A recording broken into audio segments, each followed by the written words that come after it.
তো আমি আমাদের মাননীয় প্রধানমন্ত্রীকে প্রশ্ন করতে চাই যে আপনার বিরুদ্ধে যদি কিছু লেখা না যায় তাহলে আপনি সংসদে দাঁড়িয়ে এটা বলে দেন যে আমার বিরুদ্ধে কিছু লেখা যাবে না, লিখলে গ্রেফতার করা হবে, অথবা একটা আইন করে দেন যে প্রধানমন্ত্রী রাষ্ট্রপতি বা অমুক অমুককে নিয়ে কোনো সমালোচনা করা যাবে না, কোনো কথা বলা যাবে না, স্যাটায়ারও করা যাবে না। যদিও আপনি উত্তর দিবেন কিনা জানি না, এটাও হয়তো সালাউদ্দিন ভাই উত্তর দিতে পারেন।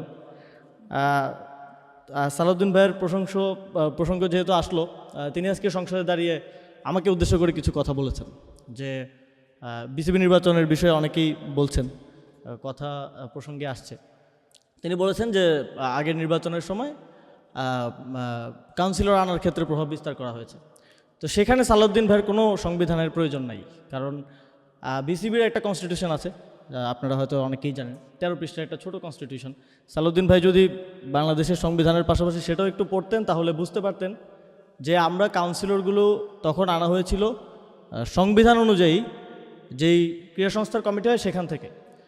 কিন্তু তারা চেয়েছিল তাদের যে ছেলেরা এখন বিসিবিতে বসেছেন তাদের নামগুলো পাঠানো হোক, যাদের স্পোর্টসের সাথে কোনো সম্পর্ক নেই, সংবিধান অনুযায়ী তাদের সেখানে আসার কোনো এখতিয়ার বা তাদেরকে নাম পাঠানোর কোনো এখতিয়ার আসলে ডিসিদের ছিল না। তো ওনাদের সংবিধানের বিষয়গুলো আসলে খুবই সিলেক্টিভ। আমাদের একজন সহ-আলোচক মাত্রই বলে গেলেন যে বাংলাদেশের সংবিধানের বিষয়ে ওনারা খুব সিলেক্টিভভাবেই মানছেন। আমরা দেখেছি যে সংবিধান অনুযায়ী শেখ মুজিবুর রহমানকে স্বাধীনতার ঘোষক বলায় একজনকে স্ট্যান্ড রিলিজ করা হয়েছে, একদিনের মধ্যে বদলি করে দেওয়া হয়েছে। আর আমরা এখানে আমাদের সহ-আলোচকগণ অনেকগুলো অধ্যাদেশ যেগুলো বাতিল করা হচ্ছে সেগুলো নিয়ে কথা বলেছেন, আর সেটা নিয়ে স্পেসিফিক আর কথা বাড়াবো না। তবে একটা ইন্টেনশন খুব স্পষ্ট যে আমরা যেখান থেকে হাঁটি হাঁটি পা পা করে 2024 সালের গণঅভ্যুত্থানের পরে একটা জায়গায় এসে পৌঁছেছি, এবং জুলাই সনদ এবং গণভোটের রায় বাস্তবায়নের মধ্য দিয়ে আমরা আরও একটা ধাপ অতিক্রম করতে পারতাম জাতি হিসেবে, সেখান থেকে আমরা এখন উল্টা পথে হাঁটা শুরু করেছি। এবং যেটা শেখ হাসিনার ভাষায় অ্যাবসলিউট পাওয়ার আমরা তিনি চান শুনেছিলাম, সেটাই এখন বর্তমান সরকারের মধ্যে আমরা দেখতে পাচ্ছি। তবে তারা 2 মেয়াদ শেষ করে চাচ্ছেন না, তারা এখনই চাচ্ছেন অ্যাবসলিউট পাওয়ার। তো সেটা ভালো, বিএনপি যত খারাপ কাজ করবে, যত জনবিরোধী কাজ করবে সেটা দ্রুতই করে ফেলুক আমরা চাই, কারণ আমরা আবারও 15 বছর 20 বছর আসলে অপেক্ষা করতে চাই না। আর আমাদের জুলাই গণঅভ্যুত্থানের পরে জনগণের যে আকাঙ্ক্ষা ছিল, রাষ্ট্রের কাঠামোগত যেই সংস্কারের স্বপ্ন জনগণ দেখেছিল, আমরা বিভিন্ন রাজনৈতিক বাস্তবতা কিংবা বিভিন্ন ধরনের বাধা বিপত্তির কারণে সেটার একটা রিডিউসড এবং কম্প্রোমাইজড ভার্সন আমি মনে করি যে জুলাই সনদের জায়গায় এসেছে। আমরা সংবিধান পুনর্লিখনের কথা বলেছিলাম, এবং এখানে আরেকজন ছিলেন বদিউল আলম মজুমদার স্যার, আলী রিয়াজ স্যার, তিনি ছিলেন ঐকমত্য কমিশনের দায়িত্বে। সংবিধান পুনর্লিখনের একটা উদ্যোগের জায়গা ছিল, সেটা পরবর্তীতে আর হয়ে ওঠে নাই। কিন্তু এখন আমরা এমন একটা পর্যায়ে এসে উপনীত হয়েছি যে আমাদের ওই রিডিউসড কিংবা কম্প্রোমাইজড ভার্সনটাও বাস্তবায়ন করতে গিয়ে আমরা সেটা করতে পারছি না, এবং বিএনপি সরকার সেটাকে পুরোপুরি তাদের যেই নির্বাচনের পূর্বেকার সময়ের পজিশন সেখান থেকে পল্টে নিয়ে এখন পুরোপুরি সেটা বাতিল করে দেয়া। ইভেন যেই অধ্যাদেশগুলো সরকারের ক্ষমতাকেও কমায় না, সেই অধ্যাদেশগুলো বাতিল করে দেওয়া হচ্ছে। ব্যাংক রেজুলেশন অধ্যাদেশের মতো খুব নিরীহ অধ্যাদেশ, যেটা আর্থিক খাতের জন্য কিংবা যেটার সাথে রাজনৈতিক কিংবা সংবিধানের কোনো ধরনের সম্পর্ক নাই, সেগুলোকেও তারা বাতিল করে দিচ্ছে। তো আমরা আসলে যা দেখছি, যা হচ্ছে, এবং আমাদের এই সংসদের প্রতি জনগণের খুব আগ্রহ ছিল। 17 বছর ধরে জনগণ, 17 বছর না প্রায় 20 বছর ধরে জনগণ সংসদে প্রাণবন্ত আলাপ আলোচনা শোনে নাই, এবং সেই কারণে মানুষের একটা আগ্রহ তৈরি হয়েছিল এবং মানুষ সংসদকে ফলো করছে, সংসদ অধিবেশন শুনছে, আলাপ আলোচনা হচ্ছে।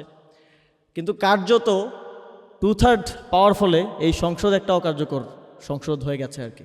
তো সংসদে আমাদের প্রতিনিধিরা নিরীহ সংসদ সদস্যের মতো কথাই বলতে পারছেন, কিন্তু সেটার কোনো রিফ্লেকশন কিংবা সেটার কোনো বাস্তবায়ন আসলে এই সংসদের মধ্য থেকে জনগণের পক্ষে কোনো রায় আসা আদতে সম্ভব না।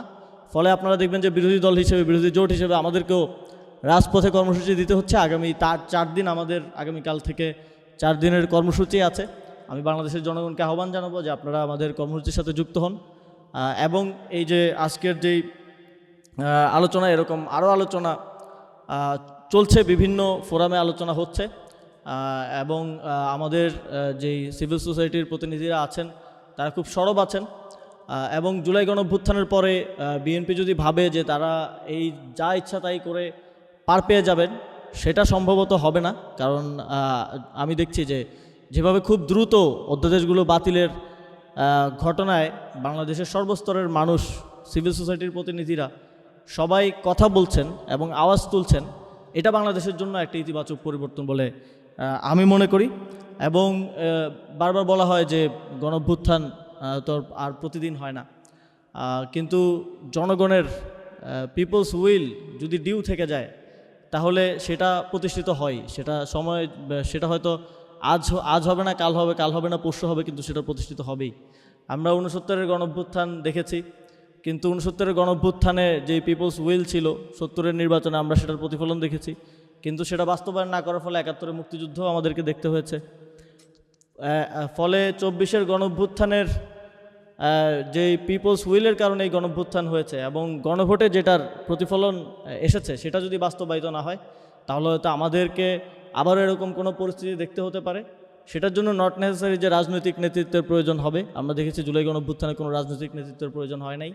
মানুষের মধ্যে এখন অনেক বেশি সচেতনতা তৈরি হয়েছে রাজনীতির বিষয়ে। আমরা বিগত সময়ে দেখেছি যে একটা I hate politics kind of approach জনগণের মধ্যে, বিশেষ করে ইউথদের মধ্যে ছিল, সেটা এখন আর নাই। ফলে এখন যে আপনারা এগুলো করে বারবার পার পেয়ে যাবেন এই চিন্তা করবেন না। আমরা আশা করি আপনাদেরও শুভবুদ্ধির উদয় হবে এবং আপনারা জনগণের রায় বাস্তবায়নের মধ্য দিয়ে একসাথে কীভাবে আমরা একটা সুন্দর বাংলাদেশ বিনির্মাণ করতে পারি সেদিকে এগিয়ে যেতে পারবো। আপনাদের সবাইকে ধন্যবাদ জানিয়ে শেষ করছি। এরপর আমাদের আরও কয়েকজন গুরুত্বপূর্ণ আলোচক কথা বলবেন। আসসালামু আলাইকুম।